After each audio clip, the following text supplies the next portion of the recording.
अस्सलामुअलैकुम। रात रात का टाइम है, सुबह का टाइम नहीं है।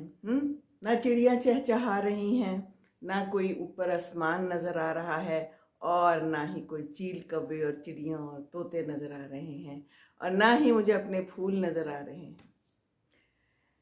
इस वक्त शाम के 6:30 बजे हैं। मैं अभी वॉक करके आई हूँ, मगरिब की नमाज़ पढ़ी, फिर उसके बाद मैंने कहा कि आप लोगों से 2 बातें कर लूँ। मैं आई हूँ ना अंदर, तो शाम हो जाती है जब अजान के बाद, तो मैंने लगाई हुई हैं बाहर सोलर लाइट्स, खुद ब खुद ही ऑन हो जाती हैं, रोशनी देती हैं, है ना।